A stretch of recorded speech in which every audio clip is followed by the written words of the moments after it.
Il y a une ligne dans la matière. Nous pouvons marcher soit d'un côté, soit de l'autre. Il faut comprendre qu'il n'y a pas de bon côté.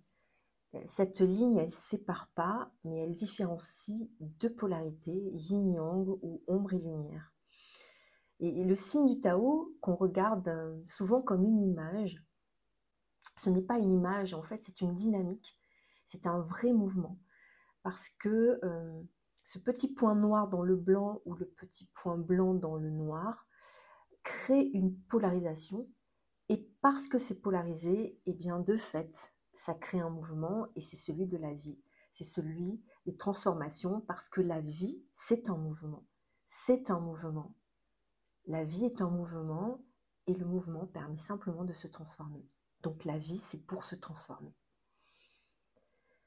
Alors le truc, c'est qu'en étant tellement identifié à l'ego et en étant sa marionnette, on a tendance à croire qu'en faisant quelque chose de bien, pour l'ego, il y a toujours un bien et un mauvais, eh bien nous marchons du bon côté.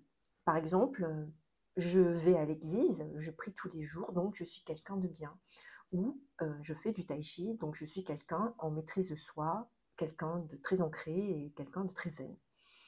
Et je pensais vraiment cela aussi de moi, puisque quand j'ai commencé le tai chi, je faisais du tai chi, et au bout de 3-4 ans, bien entendu, eh bien, il y a Goliath, mon ego, c'est son petit nom, eh bien, me faisait penser que j'étais quelqu'un qui était super zen, super calme, super ancré, super pacifique. Et pourtant, à ce moment où je m'accrochais tellement à cette image, eh bien, j'étais exactement tout le contraire, une guerrière en puissance qui défendait la juste cause, bien sûr la mienne, on est d'accord, car pour l'ego, on est toujours dans le bon camp. Et notre cause sera toujours juste.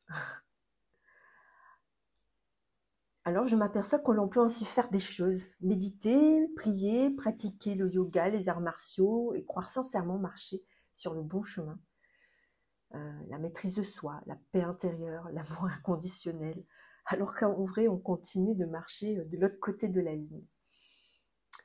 Cela m'est apparu clairement au dernier cours de Qigong.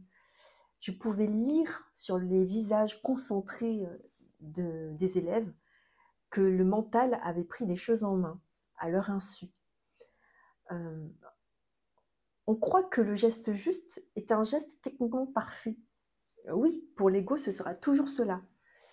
Mais nous ne sommes pas l'ego. Le geste juste est un geste qui est animé par une intention qui elle-même est inspirée par notre être, par la vie.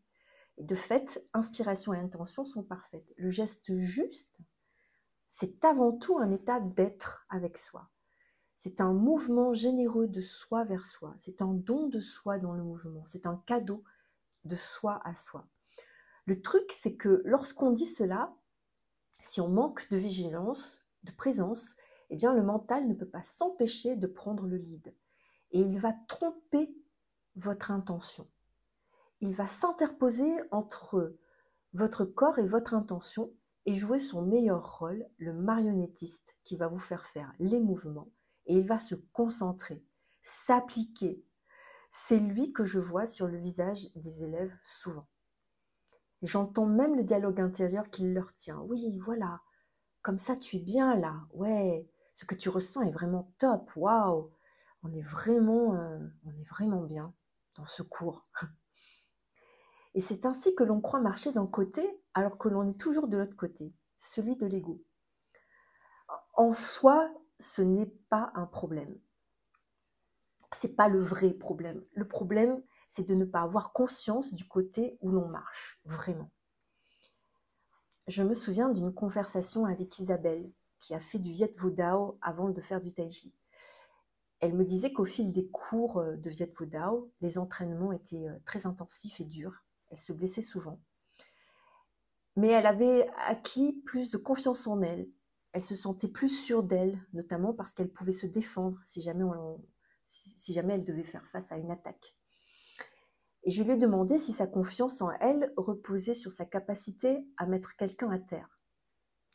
Et là, j'ai vu que quelque chose a changé dans son regard. Elle venait de prendre conscience de quelque chose Et elle m'a avoué effectivement que ce n'était pas de la confiance en soi, mais c'était plutôt un pouvoir, de pouvoir avoir l'ascendant sur quelqu'un grâce à sa connaissance des techniques de combat. Et cela avait à voir vraiment avec les peurs et non la confiance en soi. On confond self-control ou maîtrise de soi. Peu de gens d'ailleurs font la différence, pourtant elle est de taille. Contrôle, contrôler, c'est nourri par les peurs, alors que la maîtrise de soi, elle est nourrie par l'amour, la confiance en soi. Et cela fait une sacrée différence à la fin. Contrôle, on lutte, on travaille, méthode, objectif, délai, l'ego, les peurs, on marche contre. Maîtrise de soi, maître de soi, on surfe, on joue. Sens, inspiration, intention, l'être, la confiance en soi, l'amour, on marche avec. La nuance est si fine au départ, mais en fonction, on ne marche pas du tout du même côté. Avoir la conscience de là où on marche, c'est ce que j'appelle le discernement. Je crois que ce discernement se développe alors que l'on développe sa verticalité, en donnant du sens à ce que l'on fait. D'ailleurs, le corps prend de fait la forme de l'intention. Il n'y a rien à faire. Un enfant qui joue à l'indien va l'incarner si facilement. Du point de vue de l'ego, il y aura toujours quelque chose à dire. Mais du point de vue de l'être, ce sera toujours juste car le mouvement est animé par la joie, le cœur. C'est cette générosité, ce don de soi dans cet ici et maintenant. Et dans la pratique du tai chi, des arts martiaux en l'occurrence, l'idée c'est vraiment de jouer. Pratiquer, c'est jouer. C'est la meilleure façon d'incarner et c'est avant tout une question d'état d'esprit et d'ouverture. Le cœur ouvert et grand.